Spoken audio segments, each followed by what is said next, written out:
معناها ان هم لن يفترقوا عن بعض، يعني العترة مش هتفترق عن القرآن الكريم ولا الاثنين مش هيفترقوا عنه؟ ما معنى وأنهما لن يفترقا؟ اتفضل. أحسنت. شوف كلام رسول الله صلى الله عليه وسلم نور على نور، لكن الأمة لم تفهم بنص. عندما بايع أعطى رسول الله الولاية لعلي بن أبي طالب يا عم ما تدخلنيش في أمير المؤمنين يا عم، يا عم يا عم يا عم يا عم يا عم يا عم يا عم يا عم، انتوا دينكم لف ودوران. أنا عايز أفهم ما معنى جملة وأنهما لن يفترقا، وأنهما لن يفترقا، حطها ما بين قوسين، ما بين قوسين. ما معنى في الحديث وأنهما لن يفترقا؟ لن يفترقا. هنالك حجتين من بعد رسول الله صلى الله عليه وسلم، رسول الله سماهم خليفتين في أصح. لا يا باشا، لا لا لا لا لا، احنا ما بنتكلم عن حجتين، احنا بنقول لن يفترقا. ما معنى لن يفترقا؟ يعني لن يفترق عنا ولا لن يفترق عن القرآن؟ معناها ايه؟ هذا بداية الحديث. فهم المسلمين يا أستاذ ولي. يا عم أنا بسألك، المسلمين والله كلهم فاهمين، إحنا عايزين نعرف وأنهما لن يفترقا. فاهمين؟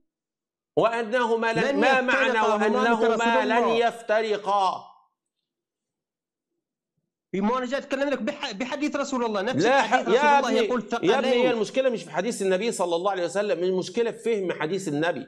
فأنا دلوقتي مش فاهم والمسلمين مش فاهمين ما معنى وأنهما لن يفترقا. ما معنى وأنهما لن يفترقا؟ المشكلة من تشرح الحديث يا شيعي، الناس راح تشيع. عزيز اسمع، رحمة على والدك. يا عم ارحمنا، بلا ناس تتشيع. تتشيع مين يا عم؟ ما هو شايفينه قدامهم، اقسم بالله ده لو حد عايز يتشيع ما يتشيع منك. أنا دلوقتي بتكلم كلام عربي. ما معنى جملة وأنهما لن يفترقا؟ هل لن يفترقا عن بعض؟ يعني هما لن يفترقا عن القرآن؟ طب وإحنا مالنا؟ معناها أن هما لن يفترقا عنا يبقى سقطت. ما معنى كلمة لن يفترقا؟ اتفضل. أستاذ وليد بس صل على محمد وآل محمد وارجع شوية تجي. اقسم بالله العظيم راح اعطيك درر من رسول الله صلى الله عليه وسلم. يا عم درر ايه يا عم؟ يا عم اشرح لي يا عم. انتوا لازم تروحوا تودوني البحر عشان تشرحوا لي جمله مش قادرين تشرحوها مره واحده. بس الثلث مجال عزيز، الثلث يا ساعة. عم والله ما اديك مجال تهرب منها. ما معنى وانهما لن يفترقا؟ ما معنى الافتراق هنا؟ اتفضل. لن يفترقا. رسول الله صلى الله عليه وسلم عندما سماهم ثقلان، هذا الكتاب الذي لا يأتيه الباطل من بين يديه ولا من خلفه، وهؤلاء عترته الطيبين الطاهرين هم علي بن أبي طالب والعترة المعصومة. يا غبي يا غبي يا راجل يا غبي يا راجل يا غبي يا راجل يا غبي، وتقول لي بتشيعوا يا راجل يا غبي. ما معنى كلمة لن يفترق؟ يعني لن يفترق عنا ولا لن يفترق عن القرآن؟ ما معنى لن يفترقا؟ ما معنى لن يفترقا؟ لن يفترقا. هنالك حجتان في كل زمان ومكان. حلو. بس خلاص خلاص لا والله ما تكمل، والله ما تكمل. خلاص يبقى الاثنين دول حجتان لن يفترقا، صح؟ صح، اللي هم القرآن نعم. والعترة، صح؟ نعم جميل. نعم. الحمد لله أخيرا يا راجل. يا عزيز ليش يا عم اسمع بقى، اسمع دلوقتي. ما معنى كلمة حجة؟ ما معنى كلمة حجة؟ اسمعني بس، اسمعني واحدة. أنت سقطت ما يعلم بها إلا الله. ما معنى كلمة حجة؟ أنهما حجة. ما معنى كلمة حجة؟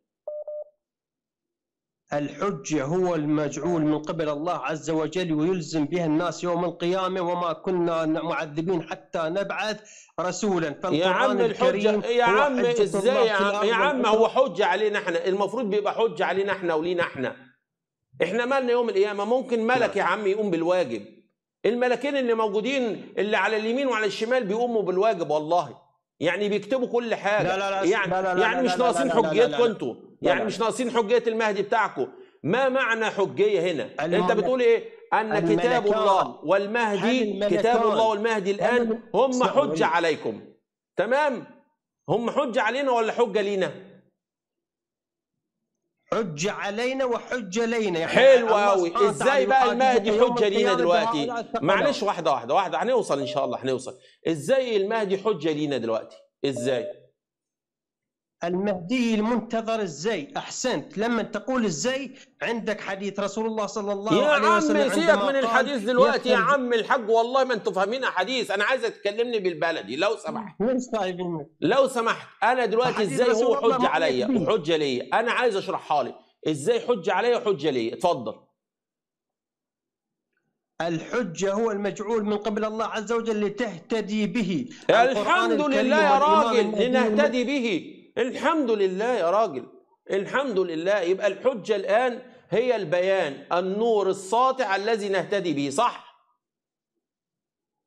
نعم. الحمد لله. ازاي بقى نهتدي بالمهدي من 1300 سنة إلى الآن؟ أحسنت والله انت بتقول احسنت وانت اذا تريد ان تهتدي بالمهدي لابد ان تعلم ان علي بن ابي طالب اول خلفاء رسول الله صلى الله عليه وسلم. روح عليها الاهبلان، شالها اهبلان، شالها. خرب بيتك، ده رفع لي الضغط. في الاخر خالص عشان تهتدي بالمهدي لازم تؤمن بولايه علي بن ابي طالب.